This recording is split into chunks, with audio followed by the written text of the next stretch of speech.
Hey there everyone, AJ back again for the Mighty Gluestick channel. I make videos about Dungeons & Dragons lore full-time thanks to your generous support, shares and views with multiple uploads every week to help share the rich history of monsters, locations and mythologies of D&D. Today we shall be exploring the undead horror known as the Allip. The Allip first appeared in the 3rd edition Monster Manual, followed by the 3.5 version of the Monster Manual. They are incorporeal entities that look a lot like they did in life, but their features and proportions are grossly distorted. So they differ from ghosts in that they really look quite horrific, with a twisted and snarling or howling mouth, glowing feral eyes, and below the torso their body just trails away into a twisted mist, leaving behind a thin fog as it moves, kind of like a weird looking genie. The artwork for Allips usually depicts them as being dark and creepy, like a cross between a spectre and a shadow, but they vary quite a bit in appearance as they come from a wide varieties of species and their background story determines a lot about their specific behaviour. However, they all share some general traits that define them, so that's really what we'll talk about today. Allips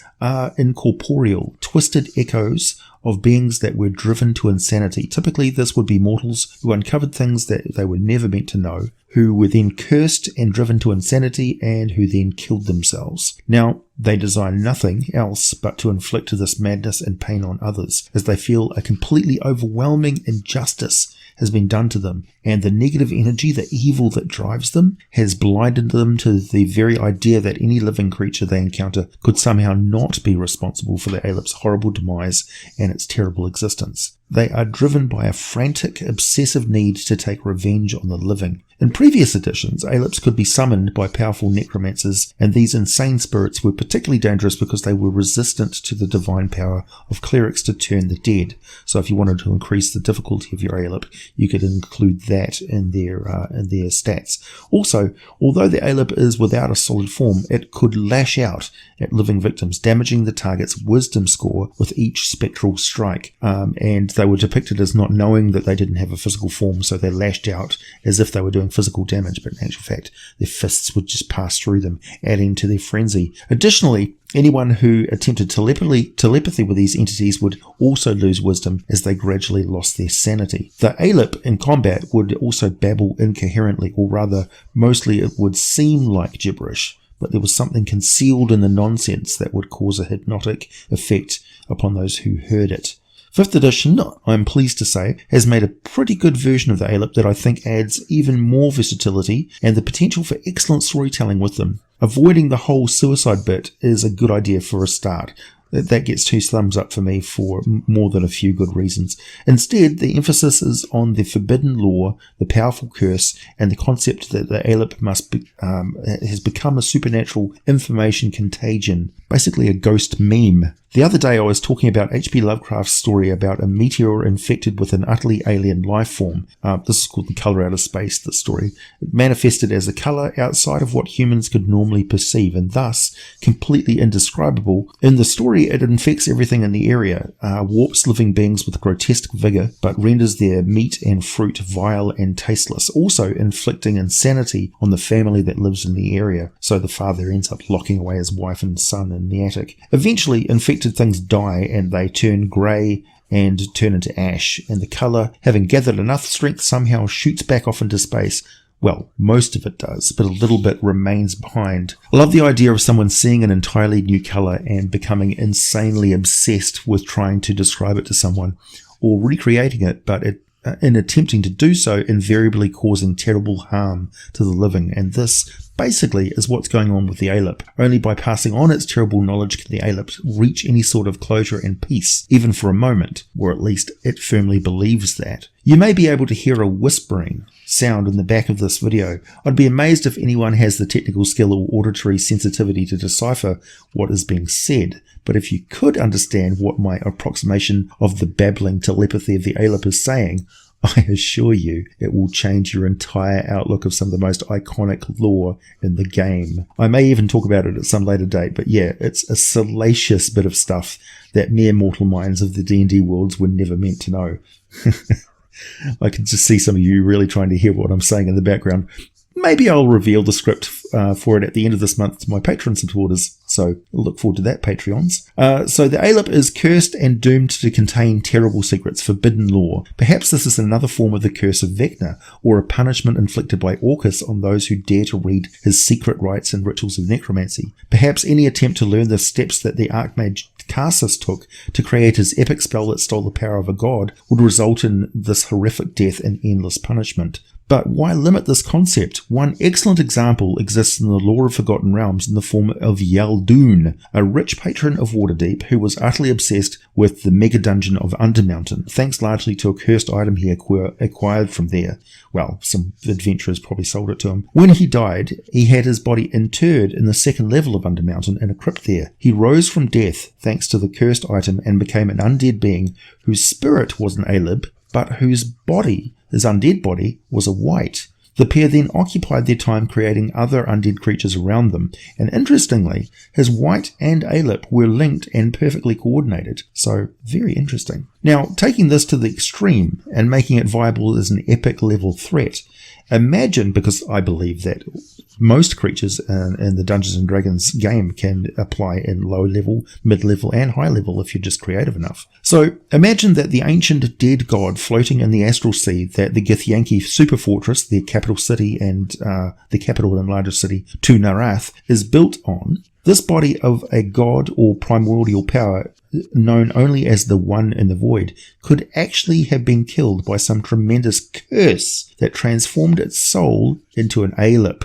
And this legendary undead creature is actually trapped deep inside the ancient petrified corpse, its horrific undead power being tapped and used by Vlaakith, the Lich Queen of the Githyanki. Thus, the entire body of the One in the Void is the lair of this creature, and it could have some tremendous psychic abilities, I'd imagine. So, just to give you an example of how the Allip is very versatile as an undead creature, and yeah, it's very juicy for story elements these days. So I'm definitely in favour of what they did for this one for the Mordenkainen's Tome of Foes. It seems like it's a simplified version, but in actual fact, it's freed up a lot of its story elements. Allips are powerful. They're a pretty powerful challenge for a challenge rating 5 monster, actually, and they're not overly tough if you can figure out how to actually hurt them. They are incorporeal. So they have damage resistance to acid, fire, lightning, thunder, non-magical physical attacks, plus total immunity to cold, necrotic energy, poison, charm, exhaustion, being frightened, paralyzed, petrified, knocked prone, restrained or grappled. They can fly about at about 40 feet per round, so they're hard to get away from, considering that they can move through walls and other creatures as though they were merely difficult terrain. However, they can't hang out inside solid objects without taking damage every round that they remain there. Instead of Wisdom Drain, they now inflict 46 plus 3 psychic damage on any touch attack. Plus, they use their psychic powers to cause insanity among any victims within close range of it. Its full force power is called the Howling Babble. It recharges if you can roll a 6 on a 6-sided dice at the start of its turn. A mechanic I've always loved, the old recharge dice.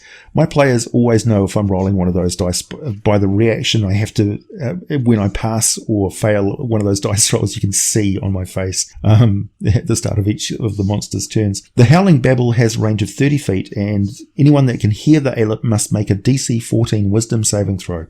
On a failed save, the target takes 2d8 plus 3 psychic damage, and it's stunned until the end of its next turn. On a successful save, it takes half as much damage and isn't stunned. But that stun, ooh, that's a nasty one. Until that recharges again, the Allip attacks with its Whispering Madness, which is potentially worse if you ask me. It has a range of 60 feet, and the Allip chooses up to 3 creatures it can see within 60 feet of it. Allips have 60-foot dark vision and a passive perception of 15, but when actively trying to perceive where their victims are hiding, they have a +5 to the perception check, and +6 to their own stealth checks because they're ghostly, and when not within whispering range, they're utterly silent. Each target must succeed on a DC 14 Wisdom saving throw against these Whispering Madness, or it takes 1d8 plus 3 psychic damage and must use its reaction to make a melee weapon attack against one creature of the Allip's choice that the Allip can see. So it doesn't even have to be one of those 3 creatures that are targeted, or it could be the 3 creatures targeting themselves. which, well, who doesn't love it when a player characters cut their own party members to pieces? The players, that's who. But that's one of the reasons the Allip is a creature to be feared. They can stun, they can cut through most defenses by inflicting psychic damage, they can ignore barriers in most difficult terrain, they can exist in frozen, toxic, airless or desolate environments, they never sleep, never eat or drink, and can turn the most fearsome abilities of their victims against each other. If you do manage to damage them, they only have an armor class of 13 and an average of 40 hit points, but they have a very high intelligence and wisdom for an undead creature. With an intelligence of 17, wisdom of 15, and charisma of 16, they absolutely can plan elaborate means of murdering mortals and passing on their terrible curse, keeping themselves concealed out of sight and only really attacking when they have best advantage, particularly if they wait until people are separated so they can attack them one at a time, or attack from a position of height, or from ducking and diving in between walls and things, so they're constantly out of sight, but they can use that whispering madness and that howling babble to best effect. So yeah, definitely quite nasty. The example in Mordenkainen's Tome of Foes is interesting, and I'll read the optional lore box text on page 16 of the book, and I quote, "An Allip might attempt to share its lore to escape its curse and enter the afterlife. It can transfer knowledge from its mind by guiding another creature to write down what it knows. This process takes days or possibly weeks. An Allip can accomplish this task by lurking in the study or workplace of a scholar so they can remain concealed. If the Allip remains hidden, its victim gradually becomes overcome by manic energy. A scholar, driven by sudden insight to work day and night, produces reams of text with little memory of exactly what those documents contain. If the Allip succeeds, it passes from the world and its terrible secret hides somewhere in the scholar's text, waiting to be discovered by its next victim." So essentially, it's gone from an active virus to a retrograde virus, writing itself into a text.